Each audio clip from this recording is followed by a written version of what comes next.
झारखंड में बीजेपी की सरकार गिरी, इसे आप किस रूप में देखते हैं? झारखंड में बीजेपी की सरकार गिर गई, इसका सबसे बड़ा कारण एक ये भी था, वहाँ के निवर्तमान मुख्यमंत्री रघुवर दास द्वारा अपने कार्यकाल में ब्राह्मणों को, खासकर सवर्ण समाज को काफ़ी टारगेट किया गया। ब्राह्मणों को गालियां तक दी गई उनके द्वारा। सवर्ण समाज के प्रति उनका नकारात्मक रवैया ही उनकी हार का प्रमुख कारण रहा। एक और चीज़ माना जाता है कि सामान्य वर्ग के कार्यकर्ता या सामान्य वर्ग के लोग बीजेपी माइंडेड होते हैं, फिर बीजेपी का हारना है, इसका क्या तात्पर्य है? सामान्य वर्ग वास्तव में अगर बीजेपी आज खड़ी है तो वो सामान्य वर्ग की देन है। यह मानने की बात नहीं है, यह कटु सत्य है।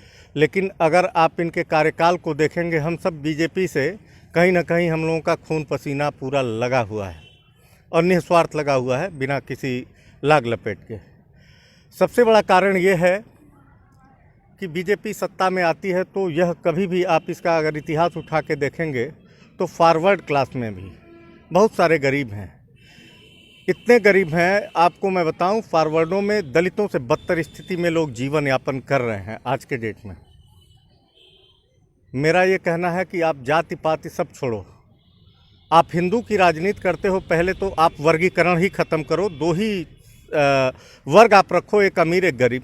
आप अगर हिंदू को मजबूत बनाना चाहते हैं, आप हिंदू पॉलिटिक्स करते हैं, तो आपको तो सर्वप्रथम हिंदुओं का वर्गीकरण जो है, ये सामान्य है, ये दलित है। आज के ज़माने में ये सब कहीं से उचित नहीं है। ना कोई सामान्य है, ना कोई दलित है, वह कभी रहा होगा। आज समय काफ़ी आगे बढ़ चुका है। आज नई पीढ़ी आई हैं, नई जनरेशन है।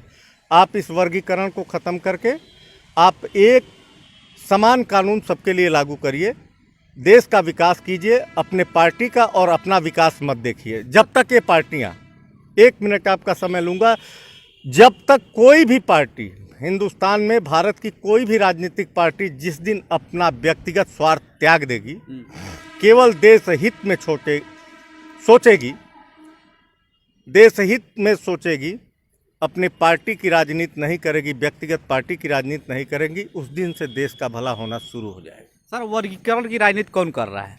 तो आपको नहीं लगता कि लोग जो हैं कठपुतली हो गए हैं, कभी इधर कभी इधर, यही सामंजस्य नहीं बैठ पा रहा है? इच्छा शक्ति का अभाव है। एक्चुअली यह लोग यह मान लेते हैं कि एक बार अगर जीत गए या यह एक बार सरकार बना लिए तो इनकी चाहत इतनी बढ़ जाती है कि एक लंबी राजनीतिक जीवन या सरकारी जीवन के लिए यह लोग जातिगत फैसले लेने लगते हैं। इनका हर फैसला अपने वोट बैंक के हिसाब से होता है, जो इस देश के लिए काफ़ी घातक होता है। अच्छा, विपक्षियों का कहना है कि झारखंड में जो हार हुई है उसमें कहीं ना कहीं नागरिक संशोधन जो कानून बना है, इसको लेकर काफ़ी नाराजगी है, विपक्षियों का कहना है। इसको आप कितना सही मानते हैं? नागरिक संशोधन कानून ही तो भाजपा को बचा दिया। मेरा ये व्यक्तिगत मानना है कि अगर जो सीटें आई हैं तो यह कानून के बदौलत आ गई हैं। जो लोग वोट नहीं देना चाहते थे उन्होंने भी वोट दिया। और देखिए, इस कानून पे मेरा व्यक्तिगत यह कहना है, कभी भी यह कानून बहुत ही अच्छा कानून है, देश हित का कानून है, और इसमें विपक्षी पार्टियों को कतई इसका विरोध नहीं करना चाहिए। और विपक्षी पार्टियां बताएं ना, इसमें दोष क्या है, इसमें क्या दोष है?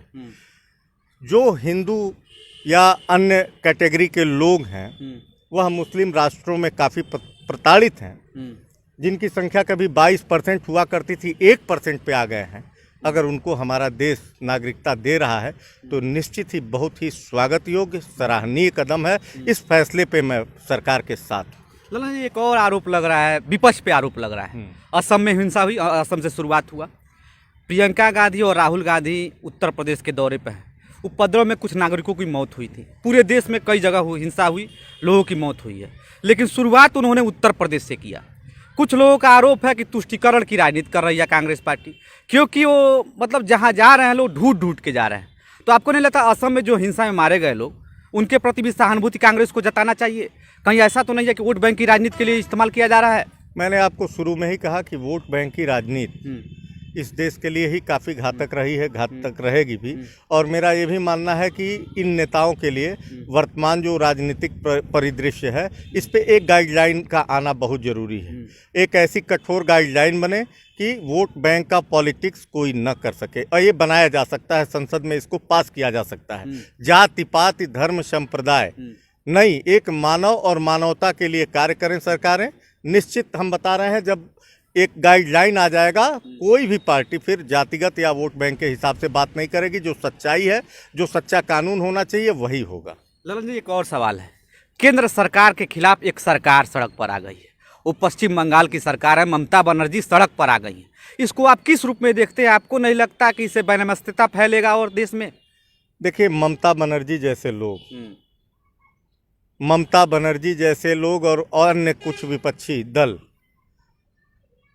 यह जितनी भी हिंसा हुई है, इसके मुख्य जिम्मेदार ये ऐसे लोग हैं, ऐसे अराजक लोग हैं। वास्तव में आतंकवादियों से भी बढ़ के ये लोग। ये इस कानून का मैं समझ नहीं पा रहा कि इन लोगों को विरोध करने का क्या औचित्य है। इस कानून में कहीं से कोई बुराई नहीं है, यह देशहित का कानून है। और ममता बनर्जी जैसे लोग सिर्फ अपनी कुर्सी और अपने कुर्सी के लिए पागल हो गए हैं। अभी तो मैं कुछ दिन पहले कल या परसों में देख रहा था, उनका टीवी पे छीछी पीपी करके क्या वो कर रही थी। मुझे तो लगा कि इनका पहले मेडिकल जांच होनी चाहिए, इनके दिमाग का जांच कराया जाना नितांत आवश्यक है। सर, एक और सवाल है। स्वर्गीय अटल बिहारी वाजपेयी, जो कि प्रधानमंत्री रहे देश के, उनका जन्मदिन है। उन्होंने एक बात संसद में कहा था, उन्होंने कहा था कि घुसपैठियों को बाहर करो।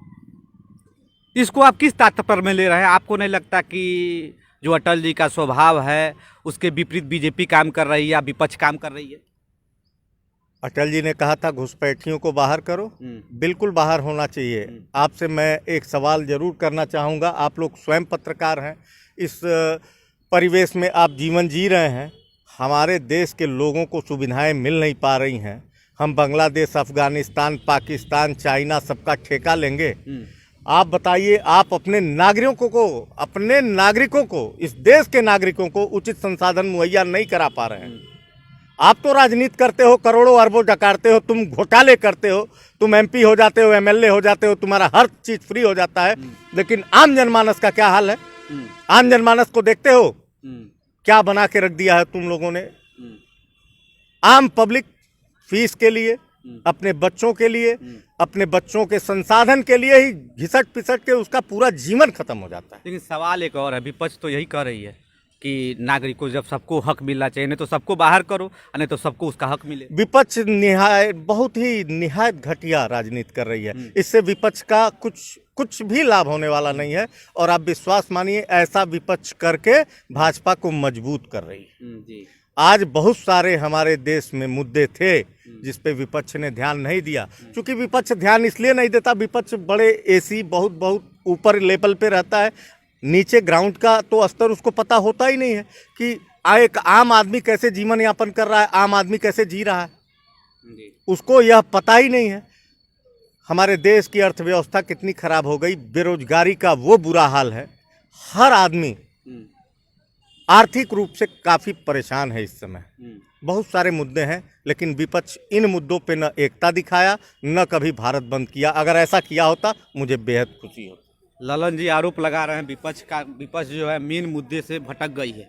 मुख्य मुद्दा जो है उसका वो भटक गई है। महंगाई है, भ्रष्टाचार है, तमाम चीज़ें, रोजगार का साधन नहीं है। आप लोग इस पर आंदोलन क्यों नहीं करते? सीएए कानून पर क्या जरूरत है आंदोलन करने का? इनका आरोप है। हम लोग इस पे भी आंदोलन किए। अभी विगत कुछ कुछ हफ्ते पहले ही धरना प्रदर्शन किए, महंगाई, भ्रष्टाचार और बेरोजगारी पे ही। और अभी ये नया कानून लाए हैं तो इसका भी विरोध होना है, क्योंकि ये कानून देश हित में नहीं है। सब जनता परेशान है, लोगों को फंसाया जा रहा है, लोग को पुलिस जो है बेदखल कर रही है, पीट रही है घर में जाके। हम लोग अभी कल गए थे, हमारे अध्यक्ष लल्लू जी आए थे। हम लोग घंटाघर और अलीगढ़ के एक कासिम साहब हैं, वो हाकिम साहब हैं, तो उनके यहाँ हम लोग बैठे भी थे। उन्होंने बताया कि हमारे परिवार में आके पुलिस बेइज्जत कर रही है, मार रही है, पीट। हम लोग बहुत परेशान हैं। तो इस पे हम लोग ये चाहते हैं कि भाई इस तरह का ना हो, क्योंकि हमारे सारे धर्म के लोग, सारे जाति समुदाय हम लोग लेके चलते हैं, सब हमारे साथ हैं, सब एक हैं। तो ऐसा ना हो किसी एक जाति विशेष को जो है इस तरह से प्रताड़ित किया जाए। ये तो बहुत गलत काम है। अभी हम लोग कल जाएंगे पुलिस महानिरीक्षक और आईजी साहब और कमिश्नर साहब से मिलेंगे, इसकी शिकायत करेंगे कि भाई ये काम ठीक नहीं है, इसको सुधारा जाए और ऐसे गलत लोगों को न फंसाया जाए, जो निर्दोष हैं उनको तो बकस दिया जाए। सर सवाल एक और है, इसमें पुलिस वाले भी पीटे जा रहे हैं और आपके पार्टी पर आरोप है कि उत्तर प्रदेश में सियासत चमकाने के लिए वो एक धर्म विशेष के लोगों के वहाँ जा रही है। असम में भी तो हिंसा हुई है, असम में क्यों नहीं आप लोग जा रहे हैं? अभी जहाँ ज्वलंत मुद्दा है, जहाँ बहुत जरूरी है, वहाँ हम लोग जा रहे हैं। हिंसा की चिंगारी सर असम से शुरुआत हुई थी? नहीं, यहाँ चूँकि यूपी और गोरखपुर, अलीगढ़, अभी हमारी नेता प्रियंका जी गई थी, आपके मेरठ में गई थी, राहुल जी गए थे, लेकिन वहाँ पुलिस ने उनको जाने नहीं दिया, रोक दिया। अभी हमारी नेताजी गई थी, बिजनौर गई थी, वहाँ के लोगों से मिली, वहाँ लोग बहुत प्रताड़ित हुए। तो जहाँ जहाँ उनको मिल रहा है सूचना, वहाँ जा रही हैं। असम भी जाएंगी। अभी फिलहाल जहाँ ये ज्वलंत मुद्दे हैं वहाँ जा रही हैं, लेकिन पुलिस उनको रोक रही, प्रशासन जाने नहीं दे रही है। सर सवाल एक और है, जो मौतें हुई हैं पुलिस डायरेक्ट जाके गोली नहीं मारी, इससे आप सहमत हैं? सहमत हैं कि नहीं? हाँ, कुछ हद तक सहमत है, लेकिन उपद्रव हुआ, उपद्रव में उधर से भी पत्थर चला है, पुलिस मजबूरी में भी तो गोली चला सकती है। आरोप है, सत्ता पक्ष के लोगों का कहना है कि सड़क पर भीड़ आ गई, पुलिस वालों को भी पीटा गया है। आप इस चीज़ से सहमत हैं कि नहीं? भाई जब दंगा फसाद होगा तो दोनों तरफ से होंगे, तो इसमें दोनों लोग चोटिल होंगे, नुकसान तो दोनों पक्ष का होगा।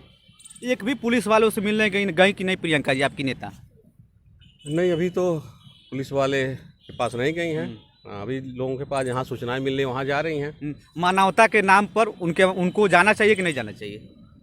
नहीं, अभी तो फिलहाल जहाँ सूचना मिल रही वहाँ जा रही हैं और जाएंगी।